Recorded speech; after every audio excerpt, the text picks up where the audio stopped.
तो भैया finally Awarapan 2 movie theatres में आ चुकी है और ये है इस मूवी का एकदम short and to the point review. तो बिल्कुल भी बकवास टाइम वेस्ट नहीं करेंगे, सीधा मुद्दे पे आते हैं।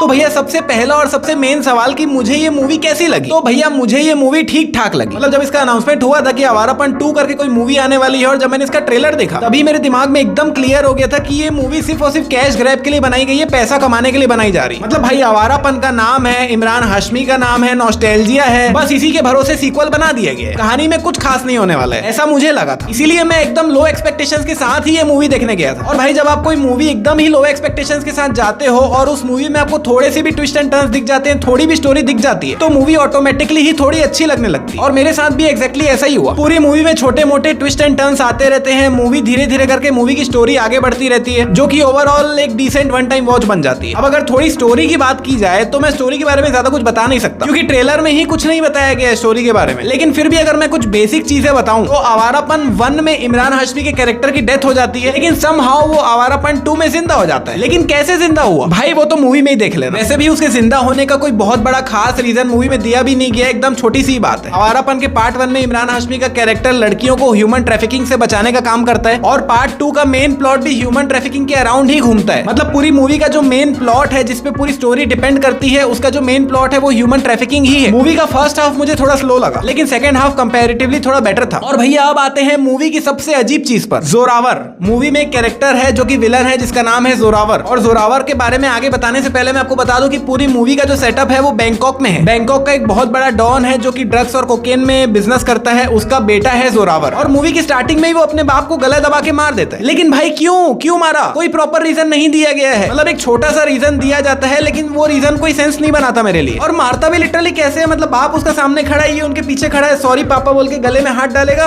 और गला दबा के वैसे ही मार दिया। मतलब इतनी आसानी से मार दिया भाई, और उसका बाप भी मर गया। मतलब उसका बाप बचने की कोशिश भी नहीं करता है। और जो रीजन दिया गया है उसके बाप को मारने का वो भी कोई सेंस नहीं बनाता। मतलब मूवी की स्टोरी में ये था कि उसको अपने बाप को मारता हुआ दिखाना है, उसकी पावर फील कराने के लिए, और बस उसके बाप को मार दिया। कोई प्रॉपर रीजन नहीं दिया गया है, कोई प्रॉपर तरीके से मारा भी नहीं गया। और भाई साहब अपने जोरावर भाई की एक्टिंग, मतलब एक्टिंग नहीं कर रहा है बंदा, ओवर एक्टिंग कर रहा है पूरे पिक्चर में। और मैं सिर्फ बोलने के लिए ओवर एक्टिंग नहीं बोल रहा हूँ, वो मतलब ओवर एक्टिंग वर्ड को पूरा डिफाइन कर रहा है पिक्चर में। खैर एक्टिंग की बात कर ही रहे हैं तो दिशा पटानी की बात करते हैं। नहीं आपको लग रहा होगा कि मैं यहाँ पे दिशा पटानी का मजाक उड़ाने वाला हूँ, लेकिन ऐसा बिल्कुल भी नहीं है। पहली बार ऐसा हो रहा है कि दिशा पटानी को मूवी में अच्छा खासा काम दिया गया है, मतलब उसके पास करने को काफी कुछ है और उन्होंने किया भी है। मतलब मुझे यकीन नहीं हो रहा है मैं बोल रहा हूँ, लेकिन दिशा पटानी की एक्टिंग मुझे इस मूवी में अच्छी लगी। मूवी में एक दूसरी डॉन भी है जिनका नाम मूवी में नफीजा है और उनका कैरेक्टर शबाना आजमी जी ने प्ले किया है और उनकी एक्टिंग मुझे अच्छी नहीं लगी यार। मतलब लिटरली उनको देख के माँ वाली फीलिंग आ रही थी। मतलब वो किसी को भी कुछ बोल रही है, गुस्से वाला डायलॉग बोल रही है तो इतना प्यार से मुंह बना के बोल रही है, वो डर टेंशन दिख ही नहीं रहा उनके शक्ल में। मतलब उनकी एक्टिंग मुझे पसंद नहीं आई। खैर मूवी में एक स्पेशल कैमियो भी है, लेकिन अगर मैं आपको उस कैमियो के बारे में थोड़ा सा भी हिंट दे दूंगा तो शायद आपको समझ आ जाएगा कि वो कैमियो किसका है, इसलिए मैं बिल्कुल भी